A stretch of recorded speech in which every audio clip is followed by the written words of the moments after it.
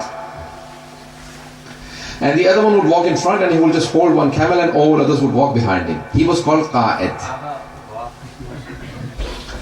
Today the driver behind, because he's behind the driving seat, in Arabic he's called Sa'iq, and the leader is called Qa'id.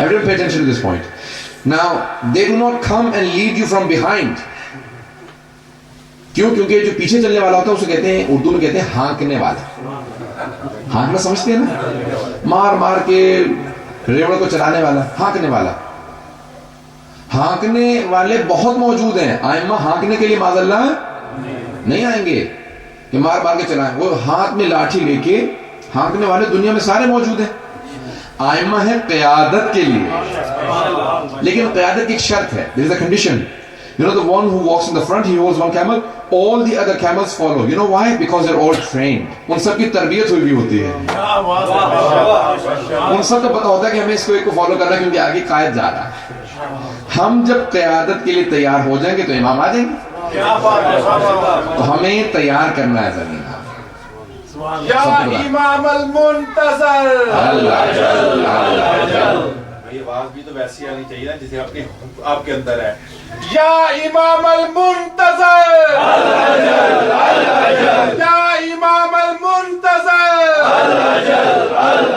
نعرہ حیدری. Does that clarify? To an extent, inshallah. اب اصل میں I could go on about each one of the questions, but because the time is short and I want to stick to the time. One question. جیسے کہ داعش لوگ، if a person needs to, let's say, fight against, he needs to have experience, and he decides to join an army, and when he has to go to the process of killing other people, innocent. Is that true? Or if not, then how is he going to get experience to fight those people? Okay. Now, there are different aspects of the waiting of the Prophet Muhammad Islam. Very good question if everyone pays attention. He's saying that, for example, today we want to confront Daesh. First of all, our Maraji, when they announce, they tell you if it is for everyone. When Ayatollah Sistani last year announced, in July, I was there in Iraq, in Karbala, when it was announced on television. And within moments, 30,000 people were queuing up to register. This is the power of the Naib Imam. ہماری نگاہوں کے اندر امام معصوم کے پاؤں کے قدموں کی خاک بھی نہیں ہے.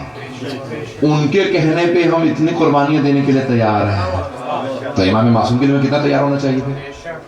Okay, 30,000 people. And within the next 1 week, over 100,000 people have come out to register.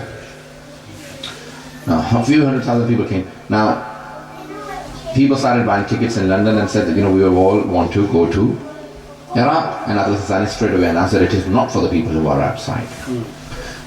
Now, number one, the Imam al-Islam's army, there are alhamdulillah many Muslim countries, many Shia countries, many people with training. So, he will have an army and there will be enough of those. Number two, he would need people in all walks of life. You're all in the army of the Imam al-Islam, one in IT, one in engineering. In all different fields, the Shias should be the best. Okay? The follower of the Prophet Imam al-Islam has the responsibility of learning and providing and distributing the knowledge. The Imam al-Islam will, and our Marajis and the leadership will tell you the responsibilities and duties. In these countries, our duty and responsibility is to learn, to acquire knowledge, to become businessmen, to become knowledgeable, and to distribute that, to spread that. اور دوسروں تک پیغام پہنچائیں and take this message to other people. I promise you that most of our neighbors will have a complaint against on the Day of Judgment that none of these people ever delivered the message of the 12th Imam to us.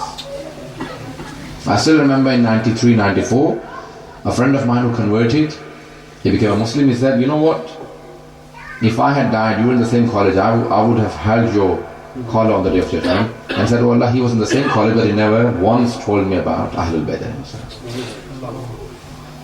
And that's what, pushed me towards learning or going to home.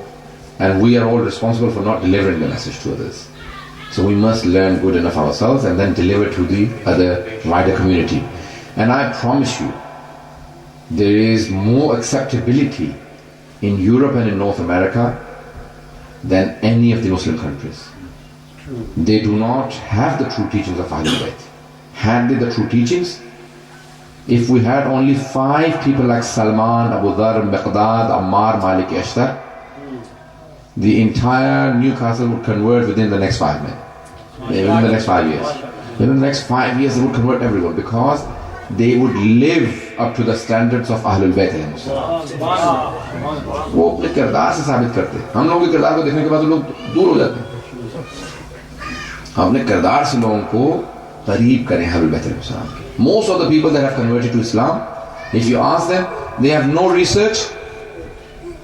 Most of the people, no research, no background study. It's only and only the good conduct of Muslims that has impressed them and have brought them to Islam.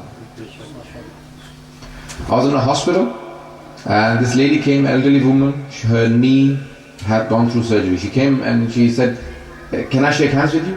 I was in my dress. So usually with my Abba I shake hands, and I did not have my Abba, I just had my Papa. I said, "I'm sorry, I can't shake hands." She said, "No, it's okay." I was in the hospital for my knee surgery, and this lady had this thing, she couldn't say hijab. She couldn't say scarf. She said this lady was covered, and every day she would cut an apple for me and bring it to me.